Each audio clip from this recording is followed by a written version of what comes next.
Merci beaucoup Daniel, et merci à la chaire du Grand Paris de nous donner l'occasion de présenter cette démarche retour d'expérience sur Inventons la métropole qu'on conduit avec en groupement entre parties prenantes et puis le centre de la ville avec Vincent et Lucie qui sont aussi présents aujourd'hui. Je tiens à préciser sur le statut de notre démarche retour d'expérience, on ne vient pas faire une évaluation officielle d'Inventons la métropole du Grand Paris. On est convaincu que cette évaluation elle est nécessaire, qu'elle devra à un moment être portée par la maîtrise d'ouvrage public de cet appel à projet, avec notamment un accent sur le suivi de la mise en œuvre de ces projets. Nous, ce qu'on a cherché à faire un peu à chaud, c'est de rentrer de manière indépendante et bénévole dans une démarche réflexive pour finalement se poser la question de qu'est-ce que ces nouveaux types d'appels à projets viennent transformer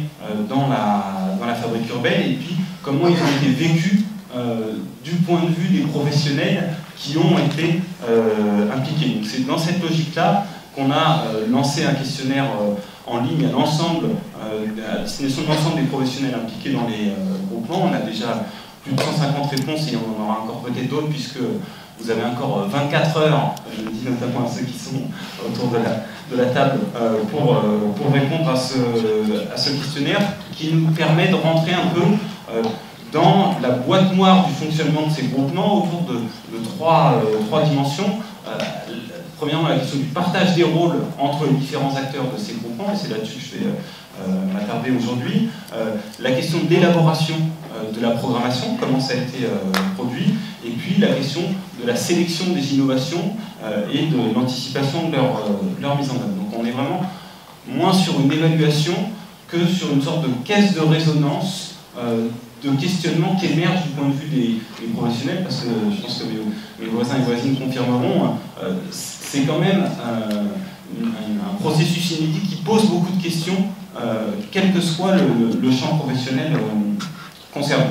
Alors, je ne vais malheureusement pas pouvoir venir vous présenter les résultats. Je vous ai dit, le questionnaire est ouvert jusqu'à demain, donc on n'a pas encore pu les traiter. Pour ceux que ça intéresse, je vous annonce en exclusivité, enfin en avant-première, la date de restitution de ces résultats qui aura lieu le 6 mars matin, donc retenez la date, mais plutôt profiter de ce colloque pour essayer de déplier un peu quelques-unes de nos hypothèses de travail, en étant peut-être un peu caricatural, à la fois pour donner du grain à moudre aux participants à la table ronde, et puis pour peut-être réveiller un peu le public après une journée assez dense de colloque.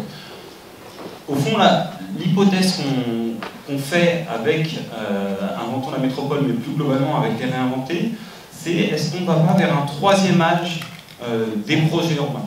Troisième âge en s'intéressant non pas à ce que produisent les projets, mais plutôt aux configurations d'acteurs à l'intérieur des groupements. On voit bien, c'est des groupements très larges qui réunissent à la fois concepteurs, promoteurs, investisseurs, utilisateurs. Et nous, ce qui nous intéresse, c'est de savoir comment se répartissent les rôles au sein de ces groupements et qui tient un peu le leadership.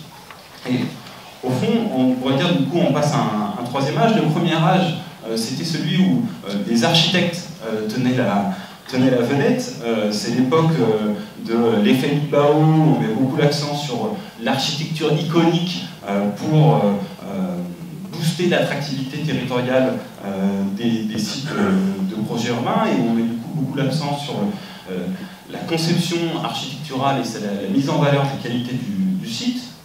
Puis ensuite, plutôt dans les années 2000, c'est plutôt les paysagistes qui ont tenu le crayon. C'est le moment des écoquartiers, du plan guide, des projets paysages, où on met l'accent sur l'articulation entre les différentes échelles, la qualité des espaces publics, etc. Et du coup, la question qu'on se pose, c'est est-ce qu'avec les réinventés, on n'est pas passé à l'âge de la programmation, où finalement la programmation prime sur la conception. C'est un retour qu'on a eu de plusieurs promoteurs qu'on a rencontrés qui nous ont dit clairement c'est la programmation qui nous a fait gagner, plus que la conception architecturale et paysagère de ce quartier, qui permet de répondre qui permet à la fois de réinventer des projets immobiliers et puis de répondre aux nouveaux usages qui peuvent être plus ou moins fantasmés, que ce soit le coworking, les Fab Labs, l'agriculture urbaine, etc. Et là-dessus, d'ailleurs, sur cette question des nouveaux usages, on se demande aussi si les occupations temporaires n'ont pas servi de préfiguration à ce troisième âge des projets urbains, puisque les occupations temporaires, justement, mettent aussi l'accent sur cette question de la programmation et des usages. Voilà pour faire un peu rapidement. Alors, ça pose un paradoxe et puis 4 questions.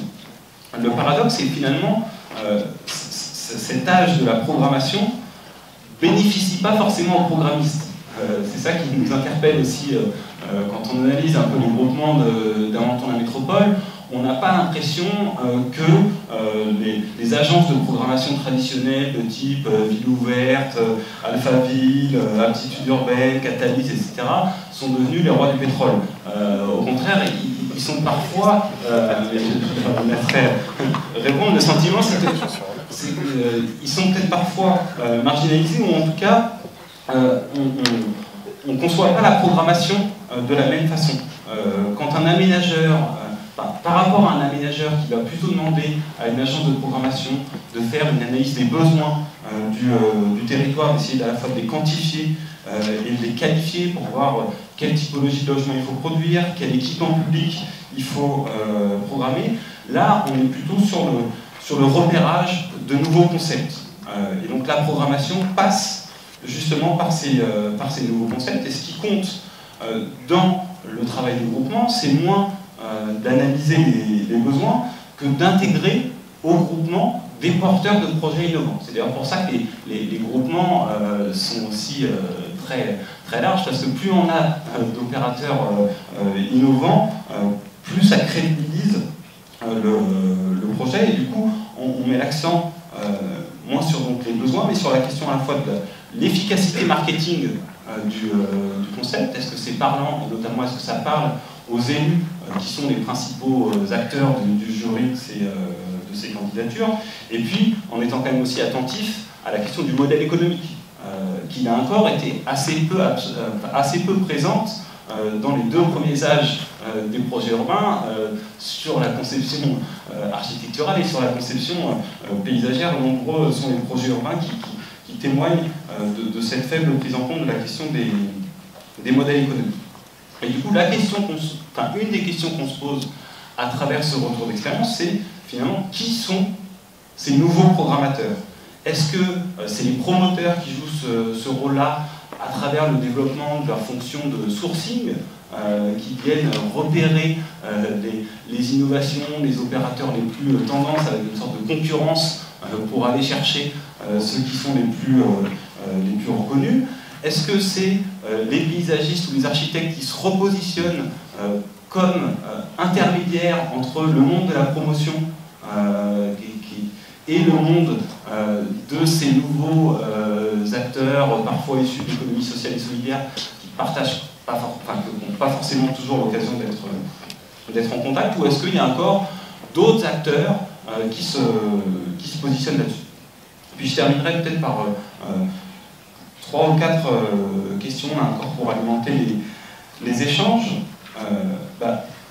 Sur finalement quelles sont les conséquences de cette approche par l'offre ou par les concepts, plutôt qu'une approche plus classique portée par les aménageurs par la demande. Première question, c'est quid de l'analyse des besoins collectifs?